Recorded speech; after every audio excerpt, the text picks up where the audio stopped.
Hoje nos tornamos pessoas ansiosas, preocupadas com o que vai acontecer, preocupado com a faculdade, com a escola, com os nossos relacionamentos, com nossa família. E muitas vezes a gente deixa de viver o nosso presente para viver um futuro que nem aconteceu, criando expectativas que tiram a gente da nossa realidade. Dados da OMS mostram que hoje o Brasil é o país mais ansioso do mundo. Como que a gente pode fazer para controlar essa ansiedade? Como que a gente vai fazer para dominar a nossa cabeça, para dominar nosso corpo? E para combater essa ansiedade, a primeira coisa que devemos fazer é saber o que a gente tem, é nos conhecer, é saber que tipo de ansiedade a gente tem, porque são várias ansiedades e isso não é muito divulgado, sempre é ansiedade num âmbito generalizado. Mas existem vários tipos de ansiedade e eu vou falar sobre elas para você.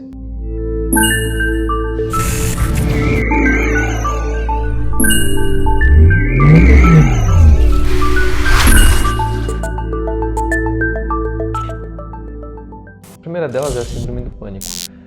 Muitos e muitos milhões de anos atrás, quando a gente vivia num mundo primitivo, a nossa cabeça vivia numa vibe de sobrevivência. A gente tinha que sobreviver. Nosso cérebro não era tão desenvolvido a ponto da gente raciocinar como nós raciocinamos hoje. E o que acontecia? Quando algo, por exemplo, que sinalizava perigo para o ser humano aparecia, ou ele ouvia, o cérebro mandava sinais para o nosso corpo, para a gente poder fugir ou lutar diante da situação que ia se apresentar agora. E a síndrome do pânico acontece de uma forma um pouco parecida, só que inconsciente.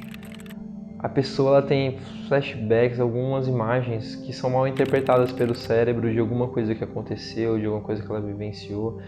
E no instante em que ela tem essa visão, essa imagem, ela ouve algo, essa síndrome de pânico ela vem, a pessoa fica desesperada, ela fica confusa, ela sente uma pressão, uma vontade de fugir, uma vontade de correr, uma vontade de sair daquele lugar. É como se tivesse um peso de 1 tonelada em cima da sua cabeça e você louca ou louco para querer sair desse momento, desse lugar, dessa posição. Isso se trata de nosso sistema autônomo simpático. É o nosso cérebro falando para o nosso corpo que estamos diante de uma situação de luta e de perigo. E o que acontece diante disso? O nosso coração começa a bater forte, a gente começa a respirar mais rápido, o nosso fluxo sanguíneo aumenta e daí a gente se prepara para um combate ou para uma luta. E aí você fica com uma pressão enorme, um desespero enorme, porque você não sabe do que exatamente você está querendo fugir ou correr. Isso também pode ser um mau funcionamento químico do seu cérebro. Então é muito importante, se você tem alguma das coisas que eu te falei agora, procurar um profissional da área. A fobia. A fobia tem uma interação muito interessante com a síndrome de pânico, porque as duas se juntam e aí formam uma bola de neve que prejudica você. Eu vou dar um exemplo de como que funciona na prática. Vamos supor que você está subindo o elevador e esse elevador e você tem uma síndrome de pânico exatamente no momento que você está subindo esse elevador. E você fica desesperado, você fica querendo sair daquela situação, você fica querendo arrumar um jeito de sumir daquele lugar. Só que você fica presa dentro desse elevador. O que acontece? A sua cabeça vai entender que o elevador é um inimigo. E aí você vai criar uma fobia de elevador. Então toda vez que você entrar no elevador, você vai ficar sufocado, vai ficar querendo sair de lá. Isso pode acontecer com várias e várias outras coisas. Por exemplo, altura, se você estiver num lugar alto e você sentir uma síndrome de pânico, um desespero, que você não consegue compreender o porquê, você vai criar uma fobia daquele lugar alto, você não vai querer ir para lugares altos porque seu cérebro vai entender que um lugar alto é prejudicial para você, você corre risco naquele lugar. Se você estiver dirigindo, por exemplo, e sentir uma síndrome de pânico e não saber o que fazer, você pode associar essa síndrome de pânico a algo perigoso e o carro é esse algo perigoso e você não vai querer mais dirigir. Chega a um ponto que você não sai de casa. Porque para você ter noção, você pode ter até uma fobia social, com medo do que as pessoas vão falar de você quando você for dizer alguma coisa. Então assim, a fobia, a pessoa entende que não há perigo naquilo. Só que da mesma forma que ela entende que não há perigo naquilo, ela sente e ela não consegue controlar. E ela acaba fugindo dessa situação e fazendo de tudo para evitar essa situação de novo. O distúrbio obsessivo compulsivo é um dos mais interessantes e curiosos desse pacote de ansiedades. Por quê? Porque ele é bizarro.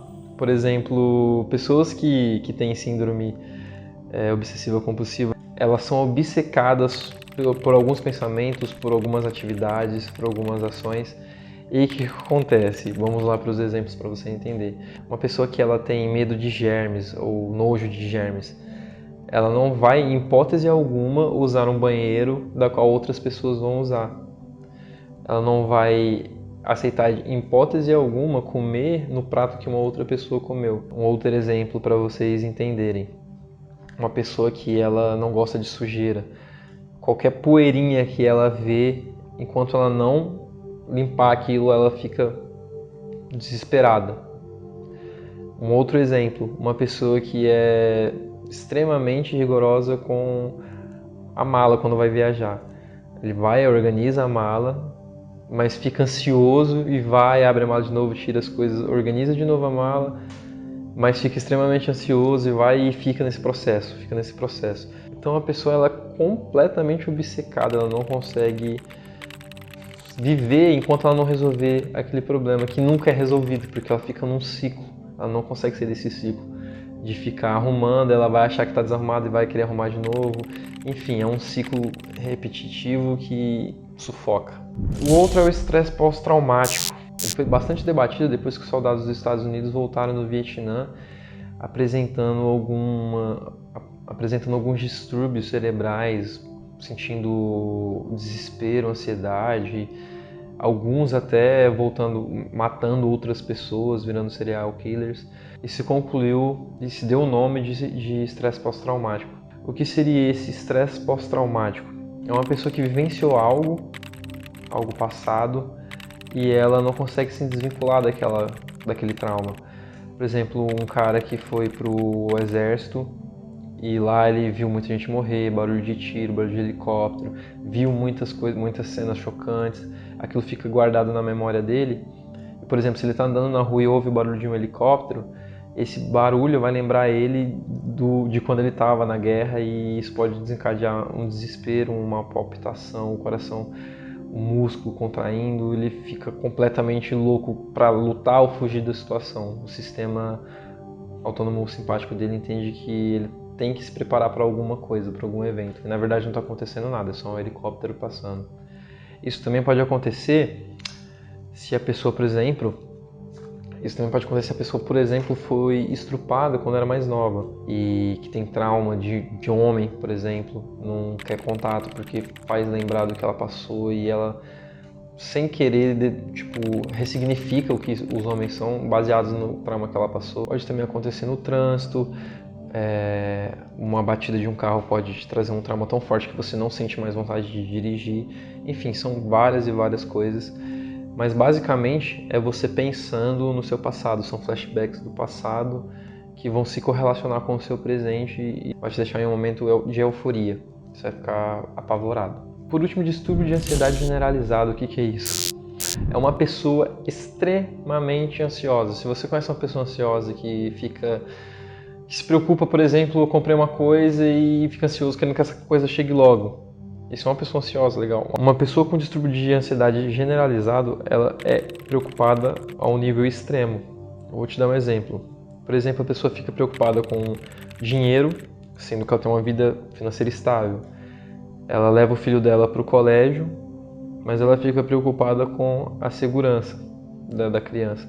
E tem várias e várias e várias outras situações, mas a pessoa ela fica completamente pressionada.